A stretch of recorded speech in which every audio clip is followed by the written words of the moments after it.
السلام علیکم ورحمۃ اللہ وبرکاتہ۔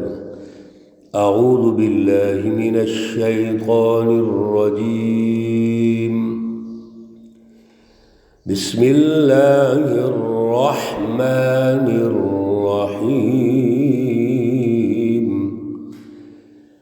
ان الذین یلحدون فی آیاتنا لا يخفون علينا أفمن يلقى في النار خير أم من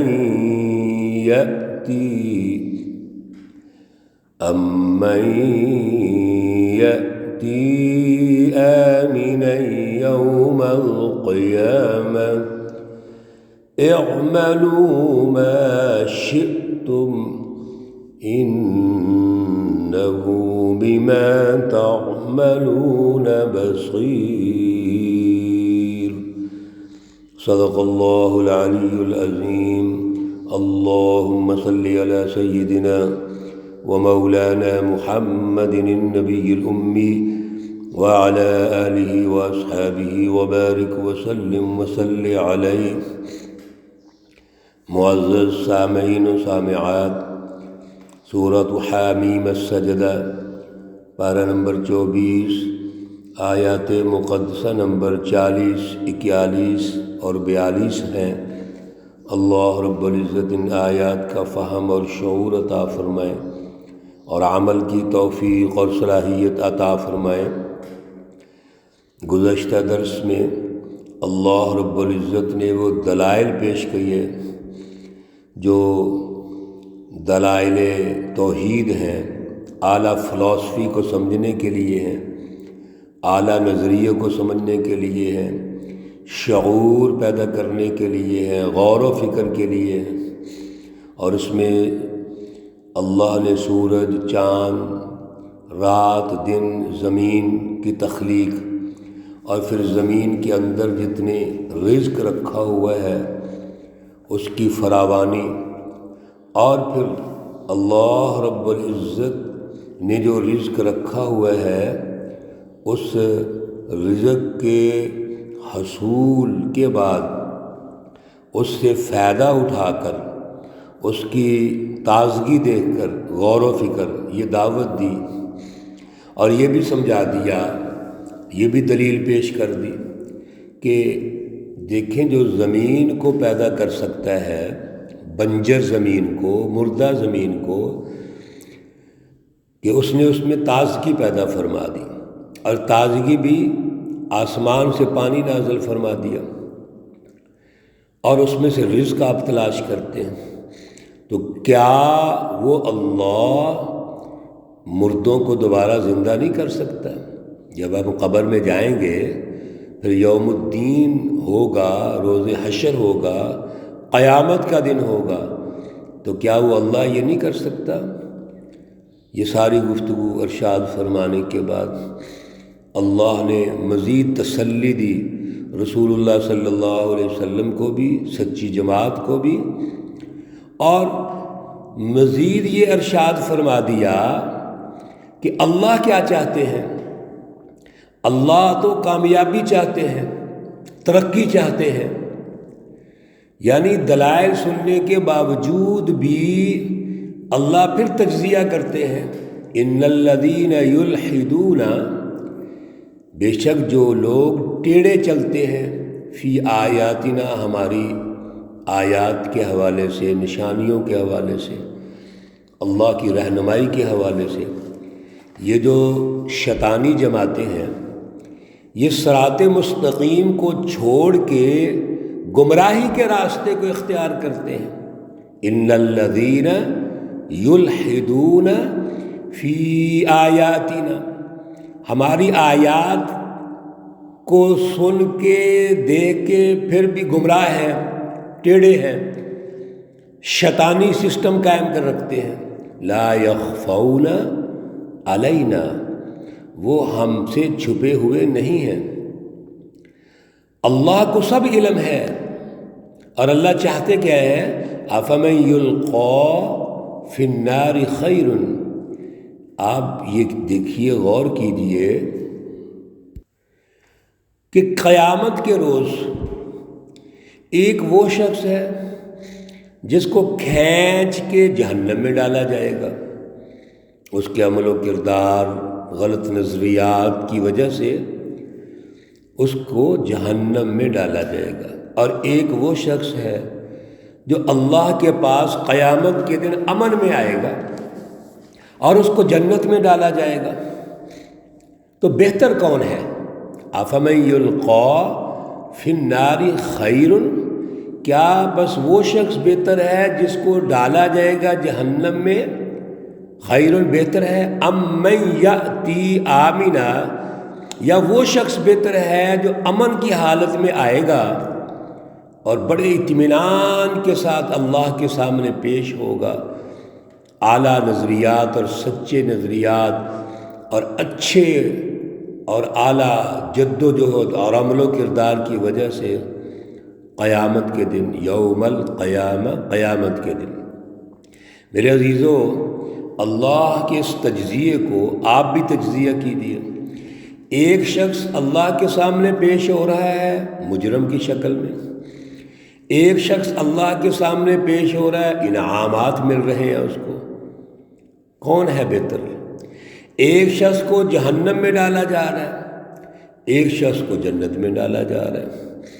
ایک شخص وہ ہے جس کی لمبی لسٹ ہے جرائم کی، دنیا میں سچی جماعتوں کا مقابلہ کیا، جھوٹوں کا ساتھ دیا، جھوٹ بولا اور جھوٹوں کا ساتھ دیا اور جہنم میں جا رہا ہے۔ تو ان میں سے بہتر کون ہے؟ آگے اللہ نے بڑا پیارا جملہ ارشاد فرمایا ہے کہ آپ کو یہ گفتگو جتنی کی جا رہی ہے، سمجھایا جا رہا ہے، اب آپ اعملوا ما شئتم، کرو جو بھی تم چاہتے ہو۔ میرے عزیزو، آج بھی بہت زیادہ مذہبی طور پر یہ سوچ پھیلائی جاتی ہے، جو بڑی فرسودہ سوچ کہ اللہ جو چاہے کر دیں، یہ سب کچھ اللہ ہی کر رہے ہیں۔ جتنی برائیاں ہیں، مہنگائیاں ہیں، غربت ہے، پریشانیاں ہیں، جب ہمیں کوئی چیز سمجھ نہ آئے تو اللہ کے کھاتے میں ڈال دیتے ہیں، اور اللہ ہر چیز کو ترتیب سے سمجھاتے ہیں۔ کتنے عقلی اور نقلی دلائل اللہ نے پیش کیے، اور پیش کرنے کے بعد اختیار انسان کو دے دیا، اعملوا، کرو ما شئتم، جو بھی تم چاہو۔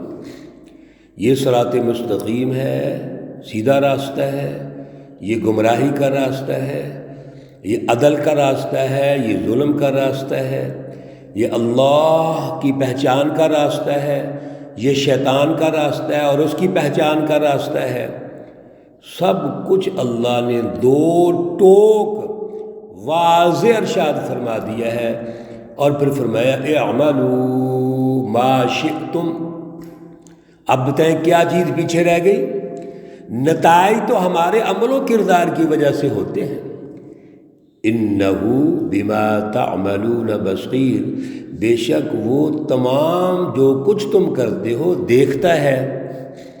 اللہ کے سامنے کوئی چیز اوجھل ہے پھر بھی اللہ کے کھاتے میں ڈالتے ہو۔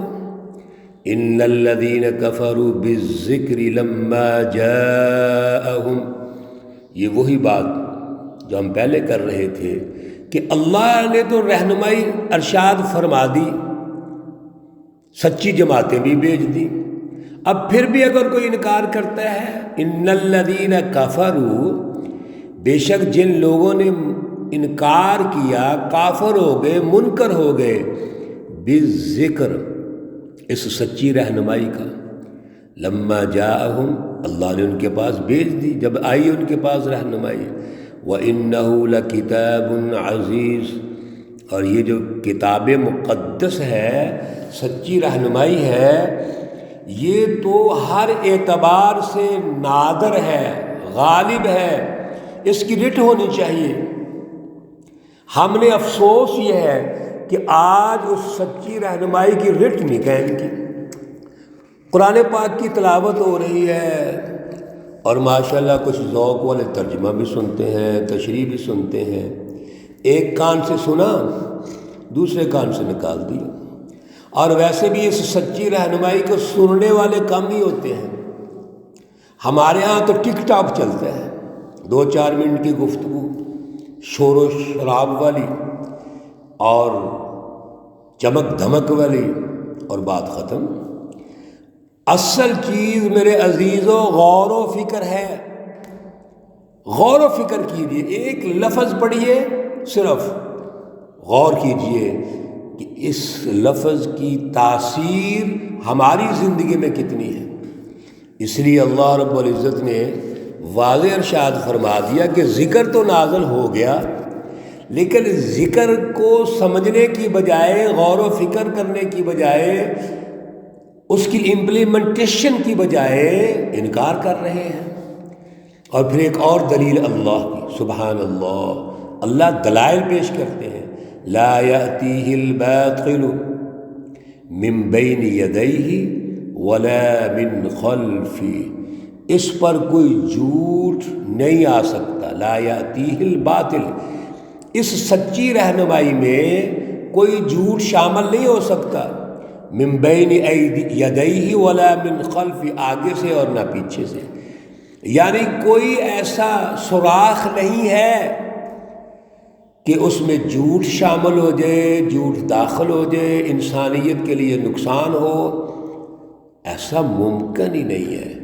یہ ساری کائنات کی ترتیب و تشکیل، انسان کی پھر تخلیق، پھر انسان کو اللہ نے ملکہ دیا، صلاحیت دی، مقصد ایک ہی ہے، یہ ریسرچ کرے، غور و فکر کرے، دنیا میں بھی ترقی کرے، آخرت میں بھی ترقی کرے۔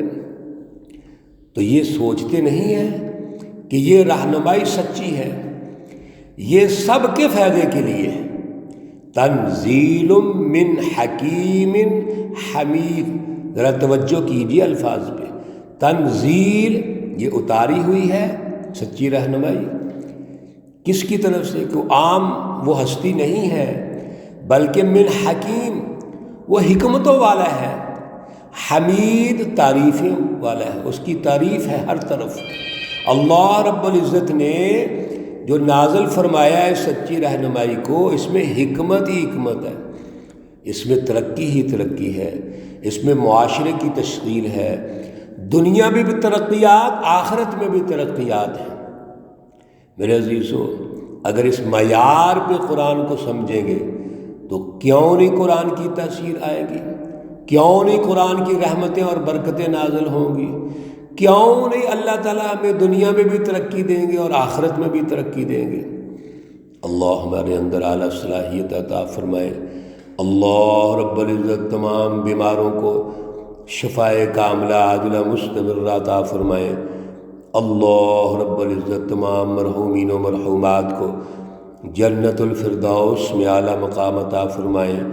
ربنا تقبل منا انك انت السميع العليم وتب علينا انك انت التواب الرحيم، وصلى الله تعالى على النبي الأمي محمد وعلى آله وأصحابه أجمعين برحمتك يا أرحم الراحمين۔ السلام علیکم ورحمۃ اللہ وبرکاتہ۔